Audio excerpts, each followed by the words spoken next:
Hi, I'm Rachel and this is Ellie. Today we're going to talk and show you about a nail filing mechanism using a scratch board. So this just helps the dog keep their nails filed, just like us using an emery board. And you can also teach your dog to do this on their own and get rewarded for it so they want to do it. A couple of things that you're going to need to get started is a hard surface. This happens to just be a cutting board.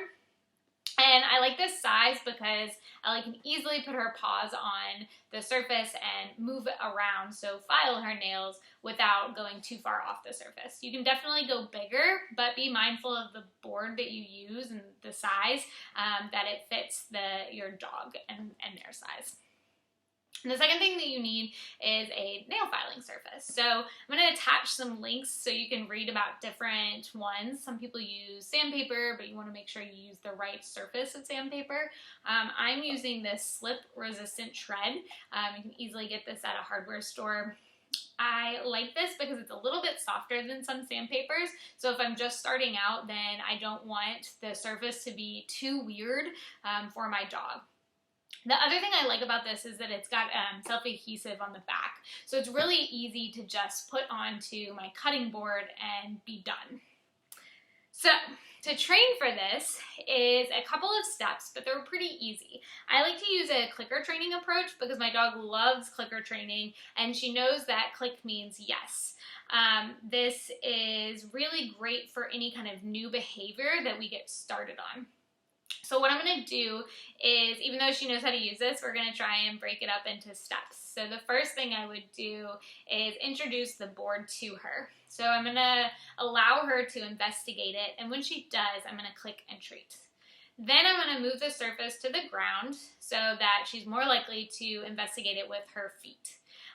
Then I'm going to do a couple of rounds of clicking and reinforcing her for those movements, and then I'm going to get a movement of the paw. It's very natural for them to want to play with their environment with their paws, and so it's not too long before this movement happens.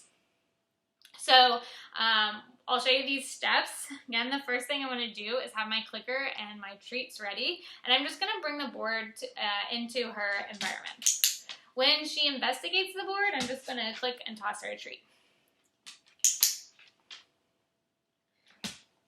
Ideally, this is the first session or two, so this is just to get her used to this being in her environment. After a while, I'm going to put her board on the ground and let her play with it with her feet. When she does, I am going to be able to reinforce her for that. So she touches it and I click and treat. I might need to stabilize this board so it's not too weird. Then once she gets used to that, I'm going to make the board at an angle so it's easier for her to drag the paw down.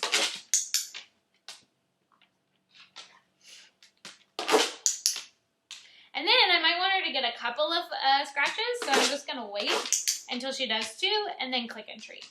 Again, I might need her to do the other paw, so I'm going to do the same thing. I'm going to present the board, wait till she does one. Oops, I accidentally clicked, so I'm going to treat her. I'm going to wait till she scratches, and then wait till she does the other paw, and then click. It wasn't a perfect scratch, but because she changed paws, which is what I wanted, I'm going to go ahead and reinforce her for that. So I'm going to wait, and then present her the board.